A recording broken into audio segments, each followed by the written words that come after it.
Hey everybody, it's me just making another video today. Just got off work and thought I'd bring you a new video. Thought I'd upload a video today, give you guys a video, some of my subscribers and people are watching a new video today.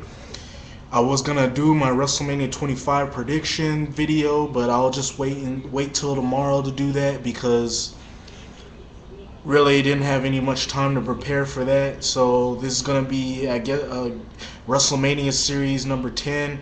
Now I know I said I left it up to you whether you want to see another WrestleMania series, but there's some people who still like it, and then there's some who I haven't got an answer from. So I'll just do this, and then I'll do this WrestleMania series number 10 today, and I'll give you people the choice of whether you still want more WrestleMania series, which I should have did yesterday. Made a video like that yesterday, but I didn't do that.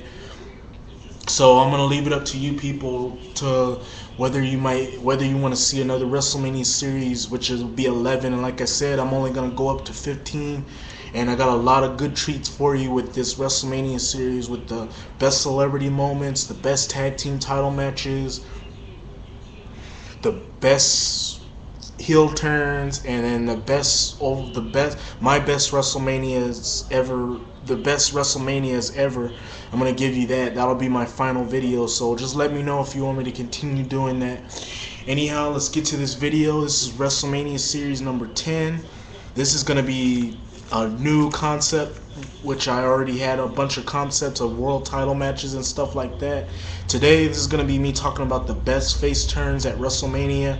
Now, usually when somebody turns face at a WrestleMania, usually good things happen, and it sets up a chain of events of what's going to end up happening down the road.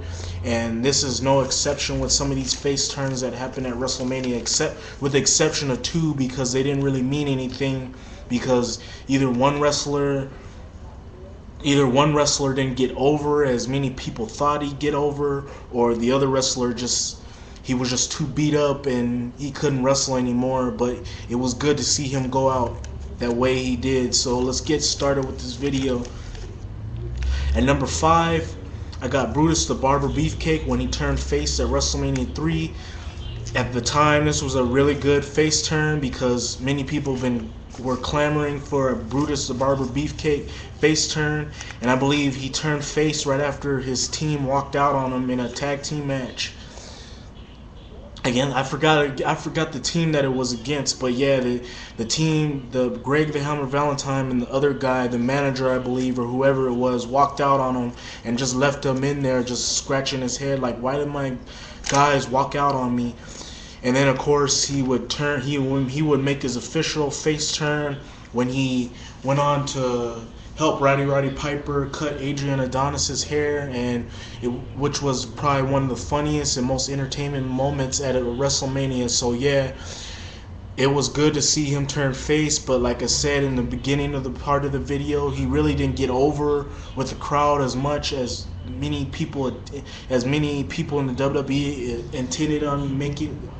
Well, as many people in the WWE wanted him to, that he didn't get over with the crowd. He was over at some part, but he didn't get over like they wanted him to get over when he turned face, and that led to him being put in the mid card and feuding with guys who were not at the top of the card, and feuding with guys like the Genius.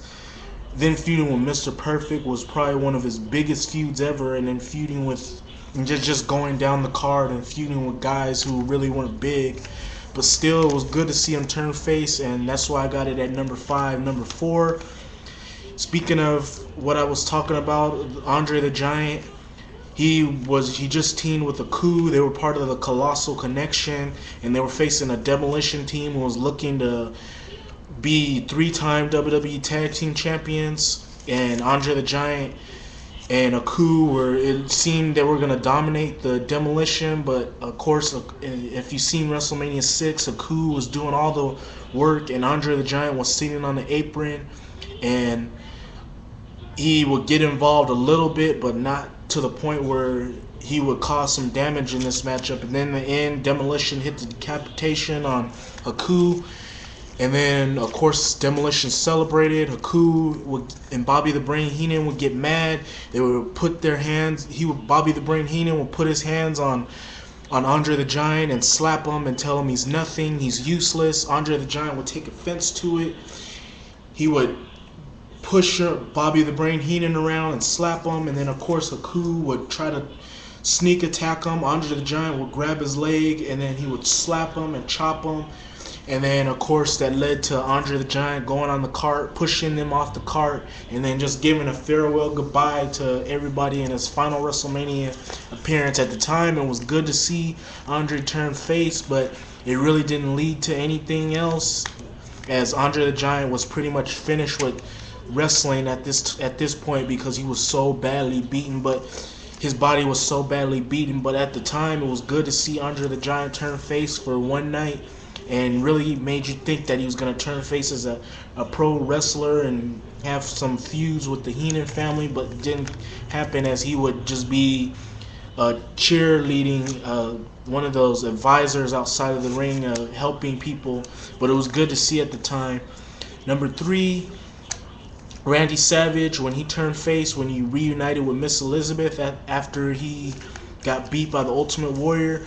Probably one of the best moments I've ever seen at a WrestleMania 7, as Randy Savage would look at Elizabeth. It looked like he was going to attack her, but she was pointing to him, saying that I was trying to help you out, because Sherry was putting a beat down on him.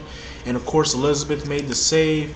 Savage thought Elizabeth was doing all the kicking. Of course, he finally realized it when she told him that.